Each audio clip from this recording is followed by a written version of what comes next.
Theorem number 5 यदि किसी एक कोण दूसरे त्रिभुज का एक कोण के बराबर हो और इन कोणों को अंतरित करने वाली भुजा जो अनुपातिक होता है, ठीक है। तुम लोग भी बोलना, ये नहीं ठीक है। यस भैया, बोल नियम खाली बैठल नहीं रहना। अच्छा देखो, त्रिभुज हम पहले सबसे पहले लिया त्रिभुज ए बी सी, उसके बाद त्रिभुज डी ई, इन दोनों में देखे इसमें बात बोला है। देखो जो दिया हुआ है कैसे लिखते हैं, यही लेखन के नहीं समझ में आता कि जो दिया हुआ है इसको कैसे लिखते हैं। तो यहाँ जो बात बोलता है कि यदि किसी त्रिभुज का एक कोण की बात किया है, तो एक कोण बात किया, दूसरे कोण का क्या बराबर हो। हमने कहा था कि दोनों त्रिभुज का एक कोण बराबर की है, ये कि नहीं। उसके बाद इसका बोला कि कोण को अनुपातिक होता है, अति भुजा अनुपातिक होता है। हमेशा याद रखना, समरूप में भुजा अनुपातिक होगा। तो बताओ इसकी भुजा अनुपातिक है कि नहीं। तो AB बटा के D, AB बटा के D, AC बटा के D, ये चीज की है। उसके बाद सिद्ध जो करना है कि त्रिभुज ABC, यदि त्रिभुज ये वाला जो बना ABC त्रिभुज D के काजी होता है, समरूप होता है। काजी होता है, समरूप होता है। हमको सिद्ध करना। अब देखो समरूप का जो शर्त होता है, अरे बाबू काहे बात कर हम यहाँ देखो ध्यान से समझेगा तो खुद में समझ में आ जाएगा, ठीक है ना। अगर ये समझ गए तो समझो कि को और कुछ भी समझ सकता है, ठीक है ना। पहले ध्यान दो, जो करना वो बाद में करना, पहले देखो नहीं। हम तो दोनों का समरूप सिद्ध करना है ना। तो समरूप कहता है कि यदि इन तीनों का संगत कोण का करो, बराबर करो। हमने बराबर सिद्ध करना है, ठीक है। नहीं खाली कल्पना नहीं कर लेना, पहले यहीं से कल्पना करते आ रहे हैं, लास्ट में लिख दिए, ठीक है। उसके बाद रचना में कार्य करना पड़ेगा। तो रचना में हम DE के नाप के AP काटेंगे, DE के नाप के AP काटेंगे। उसके बाद AQ के नाप के, यानी AQ के ना यहाँ से AQ के बराबर काटी करना है, दोनों को काटे। उसके बाद P से Q को मिला दिया। बड़ा वाला त्रिभुज में देखो P से Q को काटी गया। अब प्रमाण करना है कि हमारा प्रमाण में मिला। जो देखो रचना करने के बाद ये छोटा वाला त्रिभुज मिलता है APQ, उसके बाद DEF, यही दोनों ने मिल रहा है। ये दोनों को हम लोग को सिद्ध करना है सर्वांगसम है, यानी कि इसमें सारा गुण उसको मिलेगा। जब सर्वांगसम सिद्ध होता है तो कहने का मतलब है कि इसमें सब कुछ मिलेगा। जैसे घर बराबर हो गया तो उसमें काची होता है, कैमरा भी बराबर होता है। कैमरा में बराबर हो जाएगा।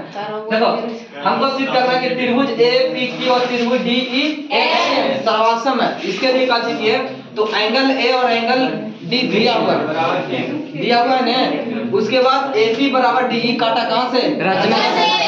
AQ बराबर DF काटा, ये भी रचना से किया, ठीक है। अब ये हमको सिद्ध हो गया कि एंगल यदि त्रिभुज APQ सर्वांगसम है किसका, त्रिभुज DF। साइड एंगल साइड से सर्वांगसम हो गया।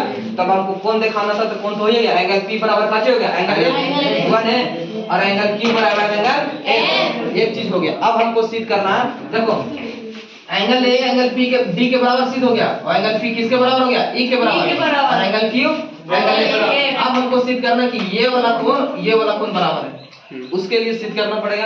अब ये वाला कोण, अब ये वाला कोण बराबर सिद्ध करना, तो दोनों का काजी सिद्ध कर देंगे, समांतर रेखा।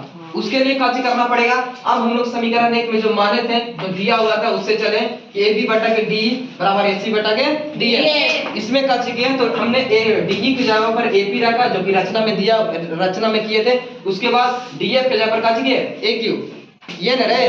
हाँ, अब ये जो बना ये किसमें मिलेगा, तो थेल्स का विलोम में, जो कि त्रिभुज ABC में बन रहा है, त्रिभुज ABC में बन रहा है ना। त्रिभुज ABC में देखो कि AB बटा के काची मिल रहा है AQ, और AC बटा के AQ। ये हमारा मिल रहा है किसमें, थेल्स का विलोम में। और त्रिभुज ABC में बन रहा था। हम लोग जानते हैं कि थेल्स का विलोम कहता है कि यदि उसकी भुजा अनुपातिक, किसी त्रिभुज में यदि कोई रेखा उसकी भुजा का अनुपातिक कर रहा है, तो इसका मतलब ये दोनों रेखा काची होगा, समानांतर। और हम अतः लिख सकते हैं कि PQ समानांतर BC हो गया ना। अब जब दो रेखा समांतर होता है तो उसकी संगत कोण काची होता है, बराबर। पारा है तो नहीं, हाँ पारा। देखो पारा होगा तो 9th में कि संगत कोण काची होते हैं, बराबर। एंगल P एंगल P के बराबर हुआ है ना। एंगल पी एंगल बी के बराबर, और एंगल पी हमने सिद्ध किया था कि समीकरण कितना में 2 में कि एंगल पी एंगल ई के बराबर होता है। तो एंगल पी के जगह पर एंगल ई रख दिए। अब यार हाँ एक को तो मिल गया, और एक और देखो एंगल क्यू एंगल सी के बराबर होगा, ये भी संगत कौन से काट हो जाएगा बराबर। अब एंगल क्यू एंगल एफ के बराबर है, देखो समीकरण नंबर हम कितना में सीख गए 3 में। एंगल एफ एंगल क्यू के बराबर होता है, तो हमने एंगल क्यू एंगल एफ के बराबर होता है, तो यहाँ पे क्यू के जगह पर क्या चुकी है सी के बराबर हो गया। अभी दोनों त्रिभुज में हमारा तीनों कोण मिल गया बराबर, यही सिद्ध करना था। जब कोण बराबर हो गया, देखो दोनों त्रिभुज में मिला क्या चीज एंगल एंगल डी के बराबर, एंगल बी एंगल ई तो सी एंगल एफ के बराबर, तो त्रिभुज कैसा हो गया समरूप हो गया ना। समझ गया कि नहीं? हां